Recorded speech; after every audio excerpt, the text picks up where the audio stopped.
السلام علیکم ورحمۃ اللہ۔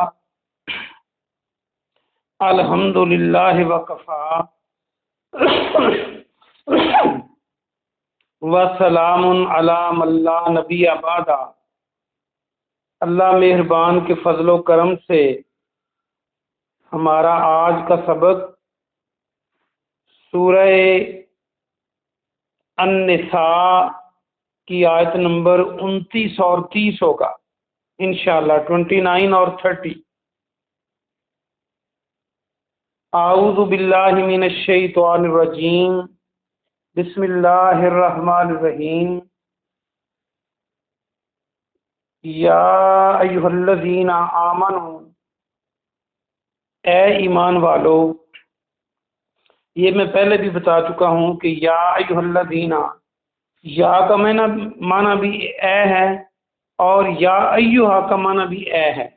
یہ کب ہوتا ہے؟ جیسے یا کے بعد آنے والا لفظ اگر الف لام سے شروع ہو رہا ہے تو یہاں بھی ایو ہوگا، جیسے یہی ہے یا ایو الذین۔ یہ جو زینہ ہے الذین الف لام سے شروع ہو رہا ہے، اس لیے ہم قرآن مجید میں دیکھیں گے کہ ایسے الفاظ آئیں گے یا ایھا الذین۔ ایھا اضافی اسی لیے آتا ہے۔ اگر آگے لفظ ہوتا صرف نبی تو ہونا تھا یا نبی، آگے ہوتا موسیٰ یا موسیٰ یا عیسیٰ یا یوسف، اس طرح ہونا تھا۔ جب الف لام آئے گا تو ایو ساتھ ہوگا۔ یا ایھا الذین، اے لوگو، آمنو، جو ایمان لائے ہو، اے ایمان والو۔ لا تاکلوا، لا مت، ناٹ، نہ، تاکلوا تم کھاؤ۔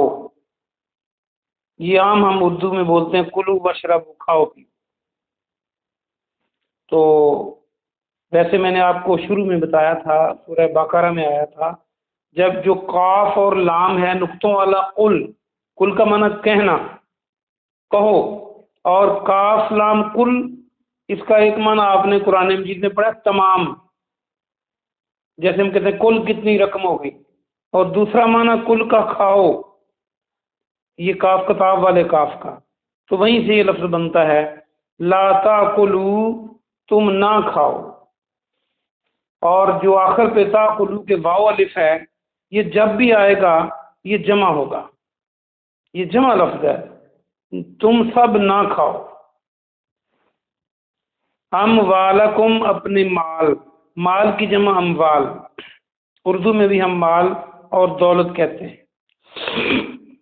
بینکم، اپنے درمیان، بین جو ہے یہ درمیان کو کہتے ہیں، جیسے ہم اردو میں ایک لفظ مابین بولتے ہیں، ہمارے مابین یہ فیصلہ ہوا، مطلب کیا؟ میرے اور فلاں کے درمیان، بین کے معنی درمیان۔ بالباطلی، باطل طریقے سے، غلط طریقے سے، ناحق طریقے سے، الا، مگر، ان، یہ کہ، تکونو، تم ہو جاؤ، تکونو کانا آپ کئی بار پڑھ چکے، اور کن فیکون بھی آپ کئی بار پڑھ چکے ہیں۔ اللہ فرماتا ہے کن، ہو جا، فیکون وہ ہو جاتا ہے، تو یہ اصل میں وہی ہے کانا۔ تکونا، ہو، تجارتن، تجارت، ان تراض منکم، ان سے تراض کے معنی باہمی رضامندی۔ دیکھیں یہ اگر اس لفظ کو آپ غور سے دیکھیں تو رے الف زواد اس کے اندر موجود ہے، تو اگر چھوٹی یہ آگے لگا دیں تو راضی بن جاتا ہے۔ راضی کیا ہوتا ہے؟ رضامندی۔ تو منکم، تمہاری طرف سے، مگر باہمی رضامندی ہو تمہاری طرف سے تجارت میں۔ ولا، اور نہ، تقتلوا، تم قتل کرو۔ اس کو بھی دیکھیں، پہلے تا کا معنی تو تم ہے، واو الف جمع کی علامت ہے، اور پیچھے لفظ بچتا ہے قاف، تا اور لام۔ قتل ہم اردو میں بھی کہتے ہیں کسی کو قتل کرنا۔ تقتلوا، تم قتل کرو، پیچھے لا ہے تو نہ، اور تم نہ قتل کرو، انفسکم اپنے آپ کو، نفس ہم کہتے ہیں جان کو، جیسے کہتے ہیں نفسا نفسی کا عالم ہوگا، اپنی اپنی فکر پڑی ہو، اپنا آپ، انفسکم اپنے آپ کو، ان اللہ بے شک اللہ، کانا ہے، بکم تم پر، رحیمہ بہت رحم کرنے والا، بہت مہربان۔ رحیم کو دیکھیں تو اردو کا لفظ رحم بنے گا یہاں۔ اب اسی آیت کا پورا ترجمہ با محاورہ سنیں۔ اے ایمان والو، تم اپنے درمیان باطل طریقے سے اپنے مال نہ کھاؤ، مگر یہ کہ تجارت ہو، باہمی رضامندی تمہاری ہو، اور اپنے آپ کو قتل نہ کرو، بے شک اللہ تعالیٰ تم پر مہربان ہے، بہت مہربان ہے۔ وَمَن يَفْعَلْ، ومن اور جو کوئی، یفعل کرے گا، یہ اگر آپ دیکھیں تو فے عین لام اس کے اندر موجود ہے، فعل، فعل کام کو کہتے ہیں، تو فاعل کام کرنے والے کو کہتے ہیں۔ من یفعل جو کرے گا، ذالک یہ، عدوانا و ظلما، عدوان زیادتی، یہ عدوان کو اگر آپ دیکھیں تو عداوت اردو کا لفظ، دشمنی، تو دشمنی میں عام طور پہ اضافہ ہی ہوتا جاتا ہے، و ظلما اور ظلم کرتے ہوئے، یہ زیادتی اور ظلم کرتے ہوئے، فسوفا، فا کے معنی تو، پس، سوفا ان قریب، تو ان قریب، نسلی ہے ہم داخل کریں گے اسے، نون کے معنی ہم اور آخری ہے کے معنی اسے۔ اس کو یاد رکھنے کے لیے اگر آپ کو یاد ہو، میں نے بتایا تھا کہ اگر مرد ہو تو ہم صحابہ کرام کے نام کے ساتھ لگاتے ہیں رضی اللہ تعالی عنہ، اور عورت ہو تو رضی اللہ تعالی عنہا، جو لمبا ہا ہے وہ مؤنث کے لیے اور چھوٹا ہا لیٹا ہوا مذکر کے لیے ہے، اسے نسلی ہے۔ اور نسلی کو یاد رکھنے کے لیے یہ اس میں لفظ ہے سواد لام، اور اگر اس سے پہلے واو لگا دیں، وا الف وا سواد لام، واصل، واصل کرنا، داخل کرنا، جیسے جہنم واصل کرنا، عام طور پہ اخبار میں ہوتا ہے کہ کشمیر میں 5 بھارتی فوجی جہنم واصل ہو گئے، داخل ہونا۔ اور اس کا ایک وصل لفظ ہوتا ہے، وصل، ملاپ، ملنا، وصل جو ہجر کا اپوزٹ ہے، تو جب بندہ ملتا ہے اگر آگ سے ملے گا تو آگ میں داخل ہی ہوگا نا۔ نسلی ہے ہم داخل کریں گے اسے، نارا آگ میں، نار عربی میں فائر کو کہتے ہیں، آگ، وکانا ذالکا اور ہے یہ، اللہ اللہ پر، یسیرا بہت آسان۔ یسیرا کو یاد رکھنے کے لیے میں نے پہلے بھی لفظ بتایا تھا، میسر، میم یہ سین رے، فلاں بندے کو فلاں سہولت میسر ہے۔ جب میسر کو جو چیز ہوتی ہے تو آسان ہوتی ہے، تو بندے کے پاس ہوتی ہے نا، میسر۔ تو اس کا با محاورہ ترجمہ سنیں پوری آیت مبارکہ کا۔ اور جو کوئی یہ زیادتی اور ظلم کرتے ہوئے کرے گا تو عنقریب ہم اسے آگ میں داخل کریں گے، اور یہ اللہ پر بہت آسان ہے، یعنی کسی کو آگ میں ڈالنا اللہ کے لیے مشکل نہیں ہے۔ یہ آج کا سبق پورا ہوا، آئیے ہم اس کی تفسیر دیکھتے ہیں۔ واپس آیت پہ آ جائیے۔ اسٹوڈنٹس کو چاہیے کہ سبق سے پہلے وہ قرآن مجید کھول لیا کریں، تاکہ آپ لفظوں کو دیکھیں گے تو آپ کو زیادہ یاد ہوگا، یا اپنے موبائل پہ اس کو نکال لیا کریں، اسی لیے ہم آیت نمبر بتاتے ہیں۔ تو آئیے واپس آیت نمبر 28 پر۔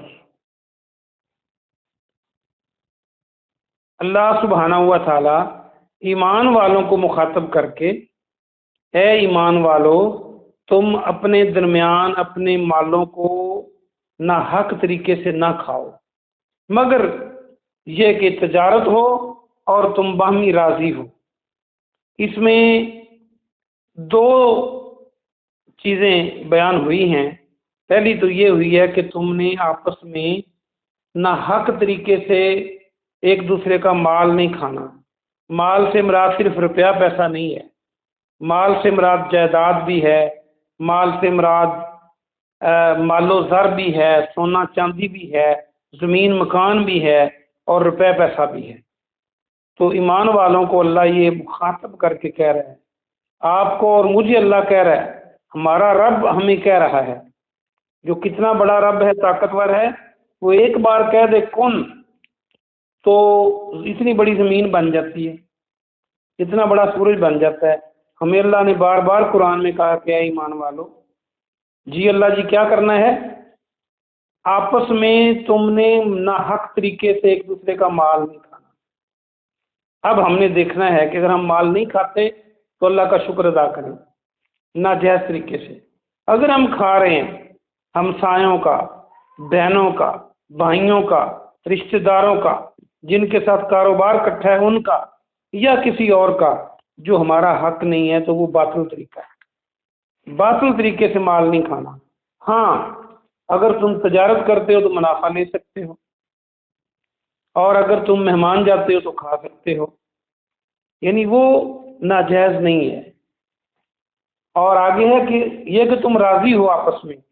راضی میں بھی یہی ہے کہ ناجائز طریقہ نہ ہو راضی ہونے کا۔ مثال کے طور پہ جو لوگ سود لیتے اور دیتے ہیں دونوں راضی ہوتے ہیں، لیکن سود لینا دینا حرام ہے، اس لیے یہ نہیں کام کرنا کہ ہم دونوں راضی ہیں تو ٹھیک ہو گیا۔ دونوں راضی ہوں اور طریقہ جائز ہے، اور طریقہ جائز بھی ہو تو کوئی راضی نہ ہو تو پھر اس کا مال ہم نہیں کھا سکتے۔ اور آگے فرمایا وَلَا تَقْتُلُوا أَنفُسَكُمْ، اور اپنے آپ کو قتل نہ کرو۔ اس کے دو تین معنی بنتے ہیں۔ ایک معنی تو یہ ہے کہ اگر تم آپس میں مال ایک دوسرے کا ناجائز طریقے سے کھاؤ گے تو تم اپنے آپ کو ہلاک کر رہے ہو، گویا کہ تم اپنے آپ کو قتل کر رہے ہو۔ تم ایسی ڈگر پہ چل پڑے ہو جو معاشرے میں ایسا لڑائی کا سبب بنے گی، بے چینی کا سبب بنے گی، ہیرا پھیری اور جھوٹ کا سبب بنے گی، ظلم اور زیادتی کا سبب بنے گی۔ گویا کہ تم اپنے آپ کو ہلاک کر رہے ہو، اپنے آپ کو مارنے جا رہے ہو اگر تم دوسروں کا مال ناجائز طریقے سے کھاتے ہو۔ اور حدیث پاک میں آتا ہے، آپ نے فرمایا صحابہ کرام رضوان اللہ علیہ مجمعین سے، کیا آپ کو پتہ ہے کہ میری امت کا جو ہے کنگال آدمی کون ہے؟ تو لوگوں نے کہا جس کے پاس مال و دولت نہ ہو۔ آپ نے فرمایا نہیں، میری امت کا کنگال آدمی وہ ہے جو نیکیاں تو لے کر بہت آئے گا، لیکن اس نے ظلم و زیادتی کی ہوگی، اور اس کی نیکیاں ظلم جن پر اس نے ظلم کیا تھا دنیا میں ان کو دے دی جائیں گی قیامت والے دن، اور جب اس کی نیکیاں ختم ہو جائیں گی تو جن پر اس نے ظلم کیا ان کے گناہ اس پر ڈال دیے جائیں گے۔ نہیں، کنگال والی حدیث اور ہے، یہ حدیث اور ہے۔ یہ ایسے ہے کہ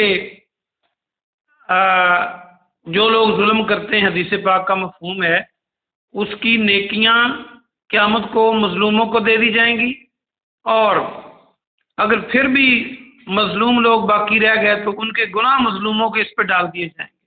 تو آپ اندازہ کر لیں کہ پھر کتنے گھاٹے کا سودا کر رہا ہے جو بندہ زیادتی کر رہا ہے، اور مال کھانا یہ بڑی زیادتی ہے۔ دوسرا اس کا معنی یہ بنتا ہے وَلَا تَقْتُلُوا أَنفُسَكُمْ، اپنے آپ کو قتل نہ کرو، کہ تم خودکشی نہ کرو، اپنے آپ کو نہ مارو۔ ایک معنی اس کا یہ بھی بنتا ہے کہ تم آپس میں قتل و غارت نہ کرو۔ اللہ تعالیٰ تم پر بہت رحم کرنے والا ہے، اسی لیے تم کو یہ بتا رہا ہے کہ تم نے کیا کرنا ہے کیا نہیں کرنا، وہ رحم کرنے والا ہے۔ آگے فرمایا کہ جو کوئی ایسا کرے گا ظلم اور زیادتی کے ساتھ، یعنی حق مارے گا، مال کھائے گا دوسروں کا، تو کیا ہوگا؟ پھر عنقریب ہم اس کو جہنم میں ڈالیں گے، آگ میں ڈالیں گے۔ دیکھ لیں، صحیح حدیث میں ہے کہ آپ نے فرمایا اللہ چاہے گا تو اپنے سارے جو حقوق ہیں وہ معاف کر دے گا سوائے شرک کے۔ جس نے شرک کیا اس کو اللہ معاف نہیں کرے گا اگر وہ شرک سے توبہ کیے بغیر مر گیا، لیکن جو بندوں کے حقوق ہیں وہ اللہ نے معاف نہیں کرتے، جو وہ یا تو بندوں کو حق دینا پڑے گا یا پھر وہ جو پہلے طریقہ میں نے بتایا۔ تو اس لیے اللہ بھی بندوں کے حق معاف نہیں کرتا، اس لیے ہمیں بندوں کے حقوق کا خیال رکھنا چاہیے۔ اور اللہ فرماتا ہے کہ تمہیں آگ میں ڈالنا، جہنم میں ڈالنا میرے لیے بڑا آسان ہے، تم بھاگ نہیں سکتے مجھ سے۔ کائنات کی ہر چیز میری غلام ہے، سورج، چاند، ستارے، یہ بڑے بڑے سیارے اور ستارے اللہ کے حکم کے غلام ہیں، تم کیا چیز ہو؟ ایسا کرو گے تو تمہیں آگ میں ڈالنا میرے لیے مشکل نہیں ہے۔ اللہ پاک سے ہم دعا کرتے ہیں کہ اللہ پاک آپ کو اور مجھے عمل کی توفیق عطا فرمائے۔ سبحان ربک رب العزت عما یصفون وسلام علی المرسلین والحمد للہ رب العالمین۔